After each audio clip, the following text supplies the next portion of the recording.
तो हमारे पार्लियामेंट के अंदर 43% पॉलिटिशियंस ऐसे हैं जिनके ऊपर क्रिमिनल चार्जेस हैं, और उसमें से 29% ऐसे हैं जिनके ऊपर मर्डर, रेप, फिरौती, ये सारे चार्जेस हैं। और ऐसा नहीं है कि खाली एमपीज ही हैं, हमारे एमएलए भी इसमें पीछे नहीं है। अगर मैं 2015 दिल्ली इलेक्शन की बात करूं तो उसमें 70 में से 43 नेता ऐसे जीत के आए थे जिनके ऊपर क्रिमिनल चार्जेस थे। और अगर करंट की बात करें तो 37 एमएलए ऐसे हैं जिनके ऊपर क्रिमिनल चार्जेस हैं। और ये ऐसा नहीं है कि किसी ने आरोप लगा दिया या एफआईआर है, ये वो चार्जेस हैं जो सुप्रीम कोर्ट के अंदर फ्रेम हो चुके हैं। मतलब पुलिस गई है वहां पे, उसको एविडेंस कंफर्म हुए, आई विटनेसेस मिले हैं, ये वो चार्जेस हैं।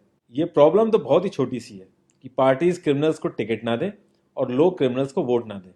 लेकिन इस छोटी सी प्रॉब्लम के लिए 1999 से लड़ाई चल रही है और अभी तक इसका सोल्यूशन नहीं हुआ है।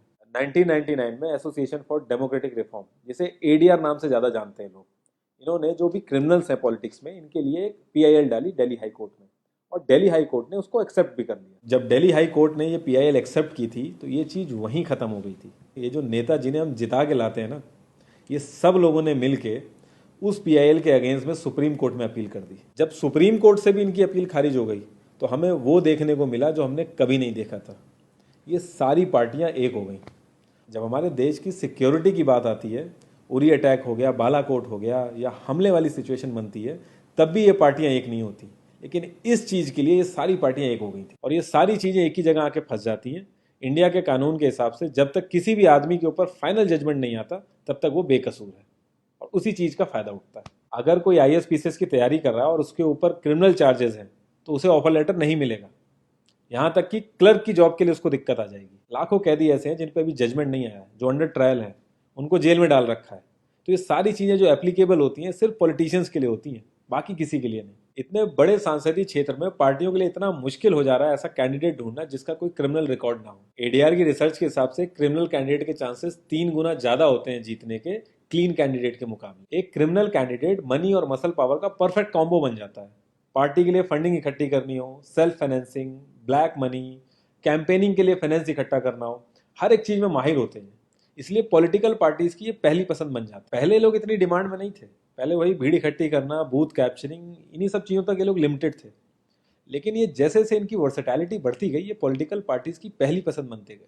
यार पार्टीज की मजबूरी तो समझ में आती है, लेकिन कास्ट और सिस्टम फेलियर की वजह से लोगों की भी मजबूरी बन जाती है इनको वोट देना। आज की डेट में यार एफआईआर करने के लिए भी आपको जुगाड़ की जरूरत होती है, लेकिन वहीं अगर आप अपनी कास्ट वाले नेता के पास जाओगे तो आपका काम हो जाएगा, थोड़ा बहुत आपका हिसाब किताब देखेगा, आपका काम कर देगा वो।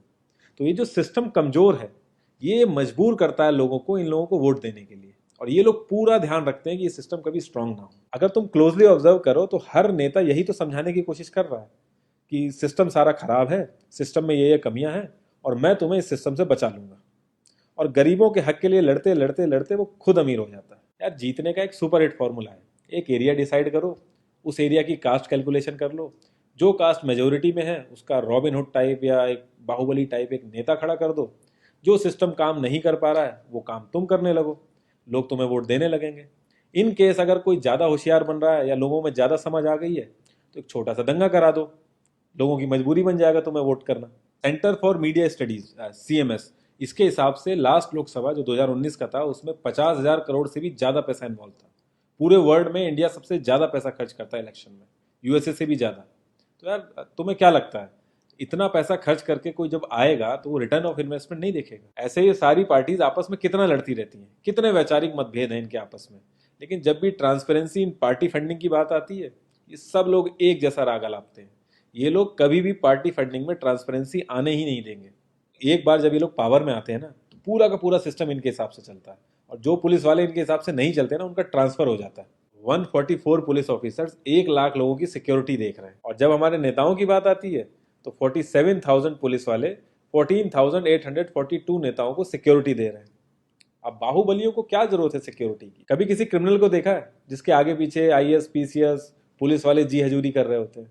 बहुत ही वर्स्ट सीन होता है वो। हर साल रिपोर्ट्स आती हैं कि 75% से भी ज्यादा लोगों को पुलिस पे भरोसा ही नहीं है। इंडिया एक लौती ऐसी जगह है जहां पे पुलिस को देख के इंसान सेफ फील करने की बजाय डरता है। एक 15 साल के बच्चे तक को पता है कि आईपीएल में सट्टा लगाने के लिए किसके पास जाना है, लेकिन हमारी पुलिस को नहीं पता। और ये सारा सिस्टम, ये जो वीक सिस्टम है, हमारे नेताओं को बहुत सूट करता है, क्योंकि जिस दिन ये स्ट्रांग हो गया तो इन सब की दुकानें बंद हो जाएंगी। इंडिया की 65% आबादी 35 की एज से नीचे है। जो हमारा लोकसभा है उसकी एवरेज एज है 54 और राज्यसभा की एज 63.5 है।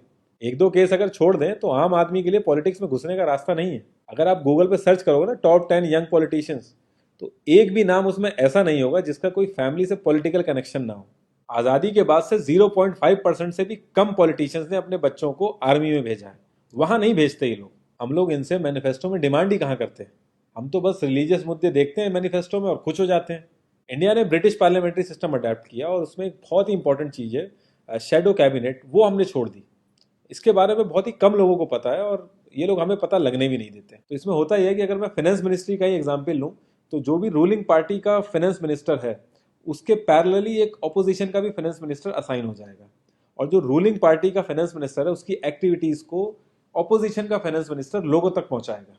और इसी तरीके से हर डिपार्टमेंट में होता है और लोगों के लिए बड़ा बेनिफिशियल रहता है ये। क्योंकि एक छोटे से छोटे काम के लिए हमारे इंडिया में बहुत सारी मिनिस्ट्री इन्वॉल्व रहती हैं, तो एक्चुअल में किस नेता की गलती है पता ही नहीं चल पाता है। इस तरीके के बहुत सारे कॉन्सेप्ट हैं जो हम लोगों को पार्टी से मैनिफेस्टो में डिमांड करने चाहिए, क्योंकि हम लोग तो हमेशा मंदिरों और मस्जिदों के लिए ही लड़ते हैं। ये सारी चीज़ें एकदम से तो सही हो नहीं जाएंगी, लेकिन एक चीज़ हमारे हाथ में है कि यार हम कम से कम किसी क्रिमिनल को तो वोट ना दें।